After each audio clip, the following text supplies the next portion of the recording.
చిదంబరంలో వెళ్ళి ఇలా చిన్న కళ్ళల్లోంచి చూడమంటారు లోపలికి. లోపల విగ్రహం ఉంటుంది.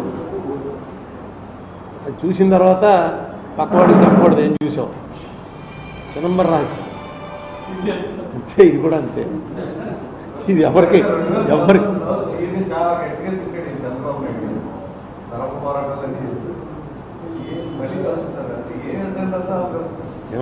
ఎలక్షన్స్ అనేది ఒకటే గోల్ ఏంటంటే ఎలా నెగ్గుతాం, నెగ్గడానికి ఎవరితో కలవాలి. సిద్ధాంతం అనేది మనకి ఇంకా కొంచెం సిద్ధాంతం తెలుసు, ఎందుకంటే రావులపాలెం పక్కనే ఉంది కాబట్టి, హైవే మీద ఉంది కాబట్టి. మిగతా వాళ్ళకి ఎవరికి సిద్ధాంతం అనేది ఏం లేదు. ఎవడిష్టం. ఇప్పుడు కాంగ్రెస్ వాళ్ళందరూ చేరిపోతున్నారు, ఇంకేంటి కమల్నాథ్ చేరిపోతున్నట్ట. కాంగ్రెస్ వాళ్ళు అందరూ చేరిపోతున్నారు. ఇందిరాగాంధీ ఫ్యామిలీ వాళ్ళు చేరిపోయారు, పివి నరసింహరావు గారి ఫ్యామిలీ వాళ్ళు చేరిపోయారు. ఎవళ్ళైతే సెక్యులరిజం గురించి జీవితాంతం పోరాడారో వాళ్ళ తాలూకు పిల్లలందరూ చేరిపోతున్నారు. సింధియా చేరిపోయాడు, కమల్నాథ్ చేరిపోతున్నాడు. ఇవన్నీ ఇప్పుడు కొత్తగా తయారు చేసుకోవాలి. చెప్పేవాళ్ళు లేడు. అసలు ఏంటి సెక్యులరిజం అన్నది ఎవరికి అర్థం అవ్వట్లేదు. అది చెప్పగలగడానికి రావాలి. ఆ వచ్చే మనుషులు ఎవడో మాట్లాడట్లేదు, భయపడిపోయారు. కాంగ్రెస్లో మిగిలిన వాళ్ళే చెప్తున్నారు. వాళ్ళకు కూడా కోచింగ్ క్లాసులు టీచింగ్ క్లాసులు ఏముండవు. ఎవరికి ఎంత వస్తే అది చెప్తారు. ఇదో పెద్ద విపత్తు మనం ఎదుర్కోబోతున్నాం. దేశం అనేది ఒక పెద్ద విపత్తు ఎదుర్కోబోతున్నాం.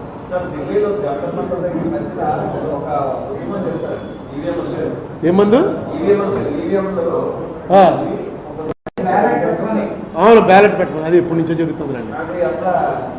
ఎందుకంటే దీంట్లో నేను ఏం మాట్లాడగలను. 2 ఎలక్షన్లు నేను బ్యాలెట్ పేపర్ ఉన్నప్పుడు ఓడిపోయాను, 2 ఎలక్షన్లు ఈవీఎంలు పెట్టినప్పుడు నెగ్గాను. నేనేం మాట్లాడను.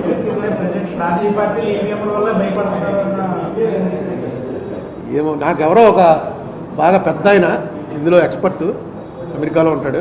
ఆయన అడిగితే ఆయన ఏమన్నాడంటే, ఈ వైఫై కనెక్ట్ అయి ఉంటే ఈవీఎం మిషన్ వైఫై కనెక్ట్ అయి ఉంటే ఏమైనా చేయగలరేమో తప్ప లేకపోతే కష్టం. ఎందుకంటే ముందు వాళ్ళు ఇచ్చిన దానికి ఏదో కోడ్ అన్నీ ఇస్తారు కదా, అవి అన్ని పార్టీల వాళ్ళు వెళ్ళి చూసుకుంటారు.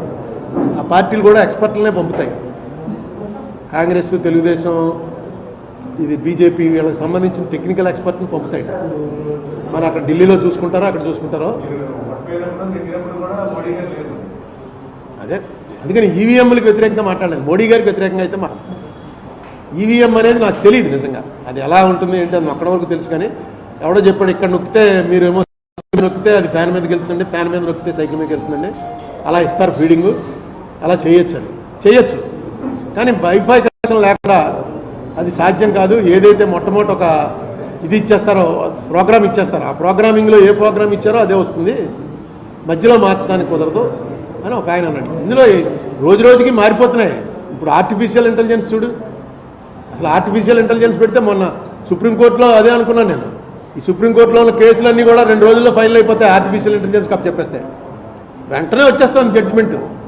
టగటగటగటగ ఎన్ని కేసులు, ఎన్ని సెక్షన్లు, ఎన్ని కేసుల్లో, ఇలాంటి కేసుల్లో ఎన్ని అనుకూలంగా వచ్చాయి, ఎన్ని ప్రతికూలంగా వచ్చాయి, మొత్తం అంతా అలా చూస్తుంటే 2 మినిట్స్లో 20 పేజీలు 30 పేజీలు వచ్చేస్తాం. అన్నీ కూడా ఇక్కడి నుంచి తీసుకున్నవే, ఈ గూగుల్లోంచి వాటిలోంచి తీసుకున్నవే. ఆర్టిఫిషియల్ అదే అనుకున్నాను నేను. ఈ కోర్టులు ఇన్ని 3 కోట్ల కేసులు ఉండిపోయి అన్నీ. కానీ తర్వాత లాయర్లు, జడ్జీలు అందరూ కూడా అమ్మా అని అడుక్కుంటూ పోవాలి. ఎవరికి పని ఉండదు, అంతా ఆర్టిఫిషియల్ ఇంటెలిజెన్స్లో పోతాయి. జ్ఞానం ఉందా? ఢిల్లీ వచ్చాడు నీ ఆశీర్వాదం.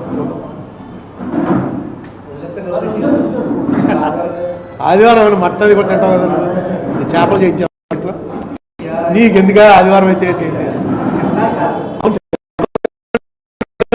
ఆదివారం మాత్రం తినేవాళ్ళు ఇంటికి పోతాం గురు తొందరగా అంటే అర్థం ఉంది.